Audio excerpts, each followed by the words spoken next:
یہ دکھایا جا رہا ہے حضور پاک صلی اللہ علیہ وسلم کی قبر کی توسیعات کتنے مراحل سے گزری کہ پہلے حضور صلی اللہ علیہ وسلم کی قبر کس طرح تھی.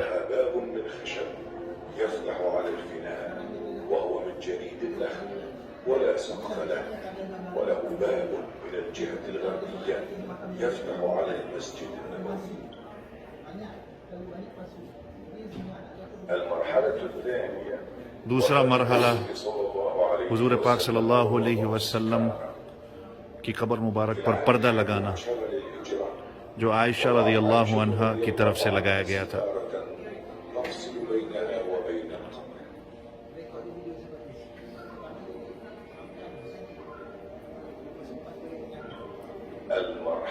تیسرا مرحلہ حضور پاک صلی اللہ علیہ وسلم کی قبر کا جب حضرت ابوبکر صدیق رضی اللہ عنہ کی وفات ہوتی ہے.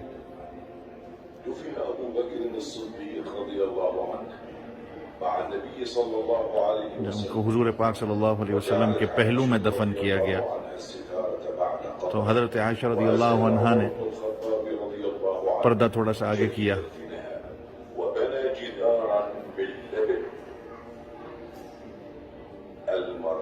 چوتھا مرحلہ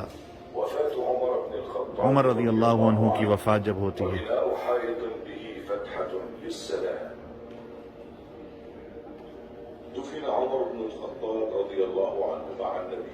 حضور پاک صلی اللہ علیہ وسلم کے پہلو میں ان کو دفنایا گیا اور حضرت ابوبکر صدیق رضی اللہ عنہ کے ساتھ.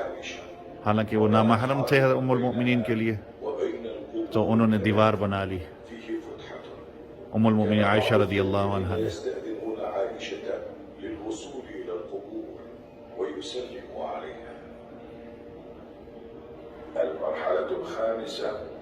پانچواں مرحلہ حضور صلی اللہ علیہ وسلم کی قبر مبارک کا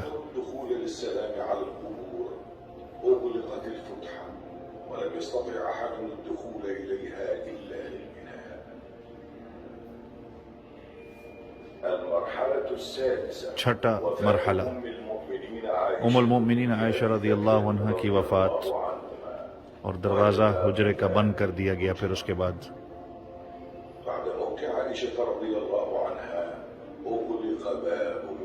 دروازہ بند کر دیا گیا تھا حجرے کا.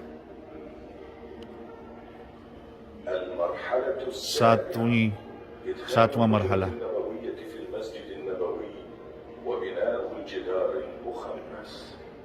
مسجد کے اندر قبر کا آنا. مسجد کے حصے میں ولید ابن عبد الملک کا حکم تھا کہ ساری جگہ کو ڈیمولش کیا جائے. آپ صلی اللہ علیہ وسلم کی ازواج مطہرات کے گھروں کو بھی ایڈ کیا جائے اندر. انہوں نے ساری اس بریک وال اس دیوار کو توڑا اور دوبارہ سے تعمیر کی گئی بغیر کسی دروازے اور کھڑکی کے تاکہ کوئی بھی اندر نہ جا سکے.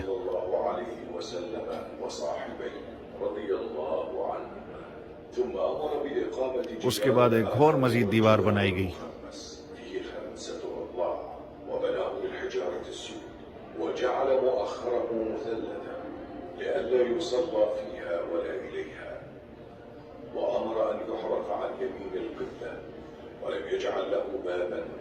کوئی دروازہ اور کھڑکی اس پہ نہیں بنائی گئی تھی